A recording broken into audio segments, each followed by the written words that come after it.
Hello, good morning dear friends. आज agri adda Gorakhpur YouTube platform के माध्यम से हम एग्रीकल्चर की पहली क्लास, जिसमें बेसिक इंट्रोडक्शन ही है, उसको लेने का प्रयास कर रहे हैं। और यदि आप ध्यान से सुनते हैं तो हमें विश्वास है कि आपको ये वीडियो ज़रूर अच्छा लगेगा और समझ में भी आएगा।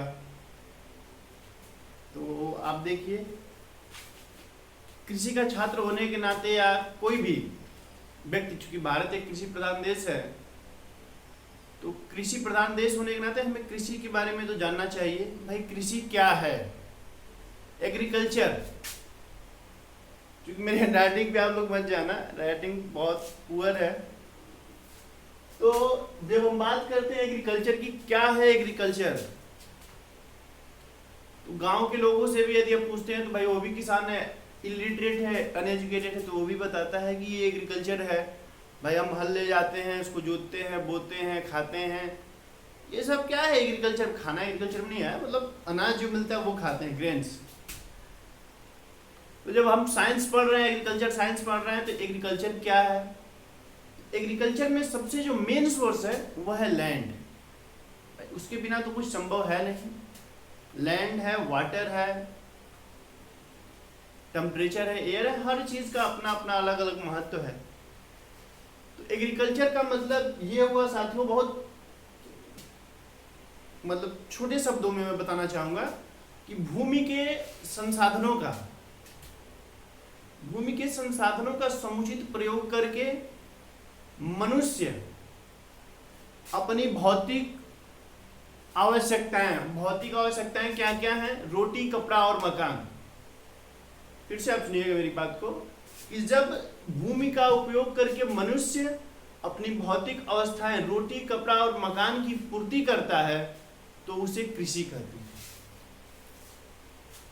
भूमि का समुचित उपयोग करके जब कोई मनुष्य अपनी भौतिक अवस्थाएं, रोटी, कपड़ा और मकान को पूरा करता है, तो उसे हम कृषि कहते हैं। आइए जानते हैं और एग्रीकल्चर के बारे में।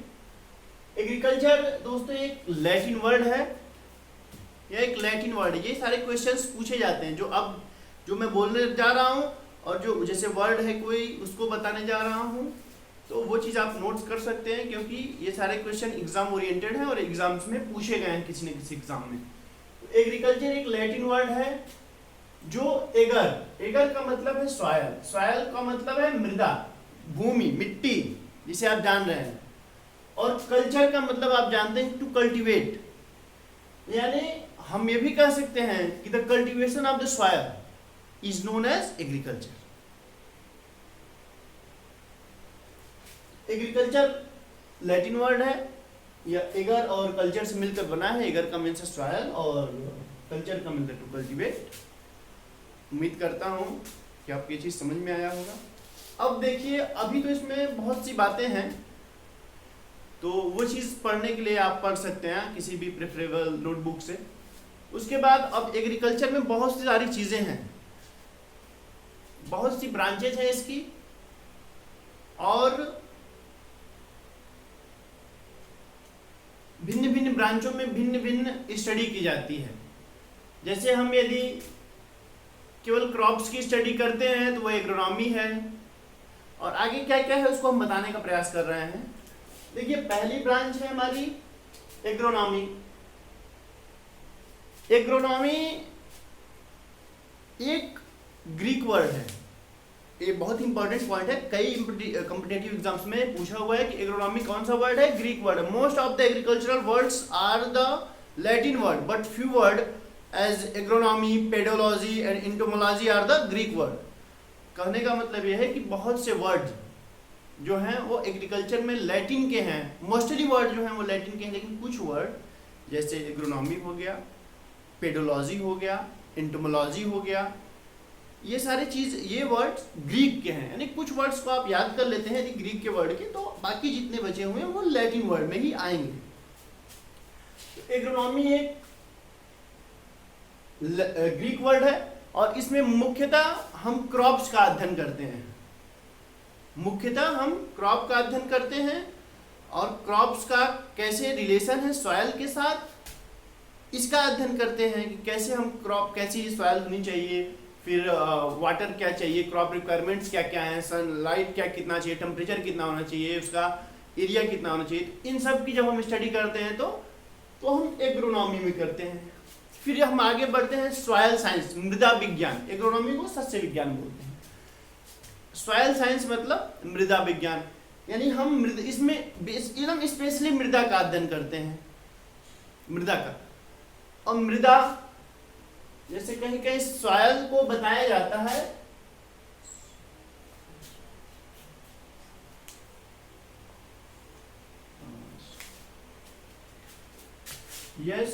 SOIL, soul of infinitive life, sorry,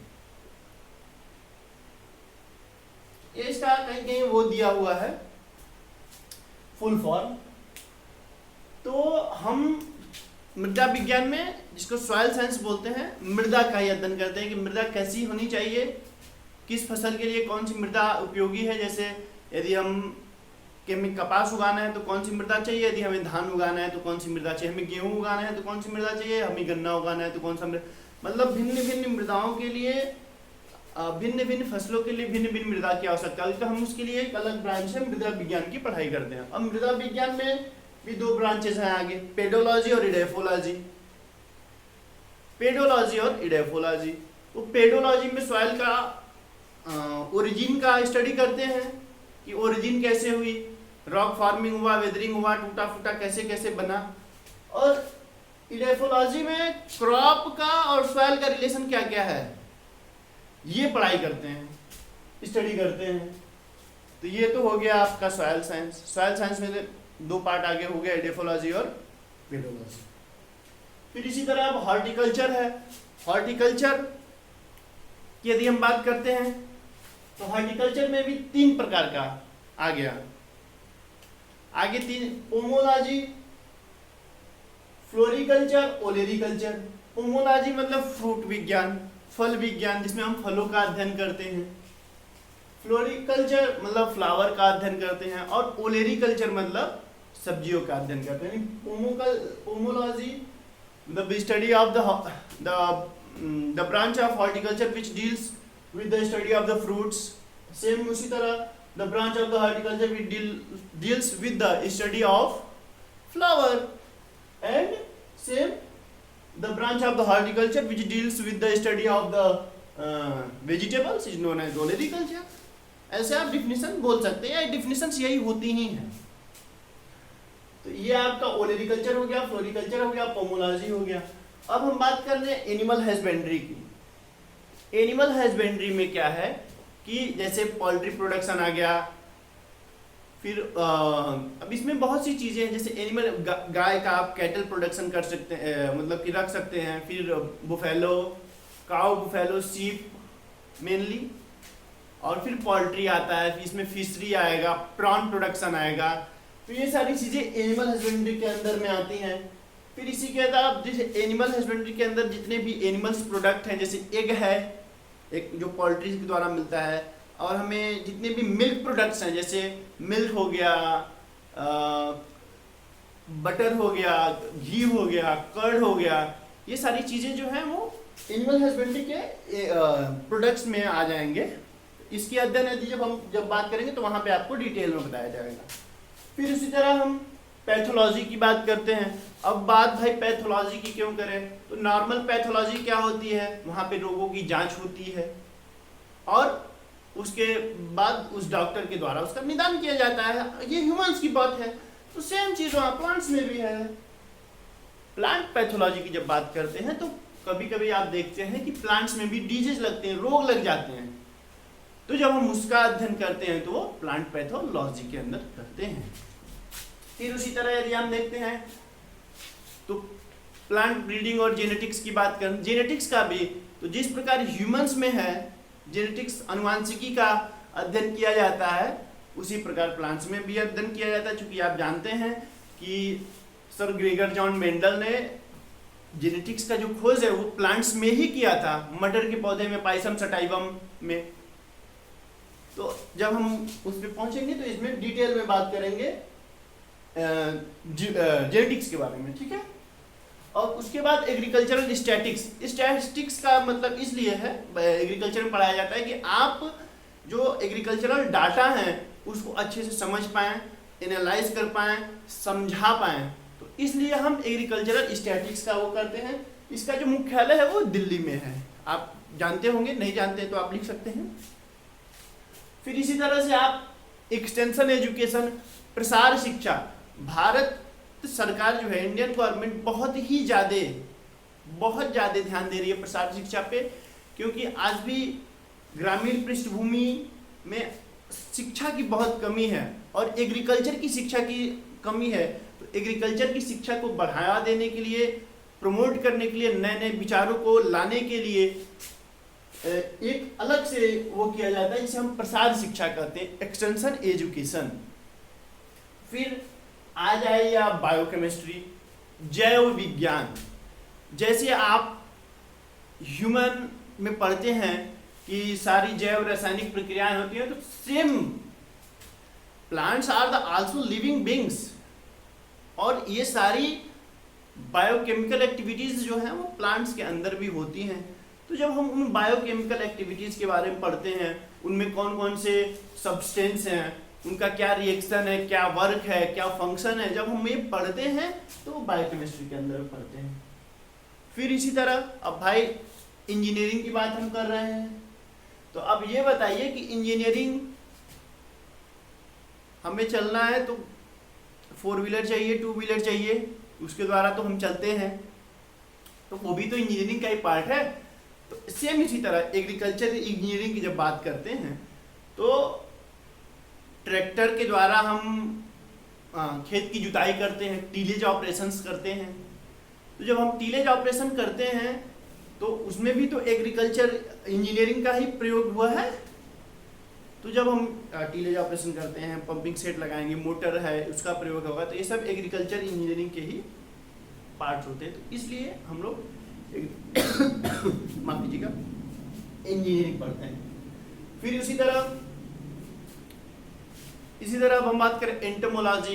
entomology का मतलब है कीट विज्ञान। कीट विज्ञान जैसे कि मान लीजिए कोई फसल है, अभी आप सुने थे पिछली साल ही आपने सुना था, पिछले 1-2 वर्ष पहले ही, कि राजस्थान में बहुत सारा लोकस्ट का अटैक हो गया, टिड्डियों का।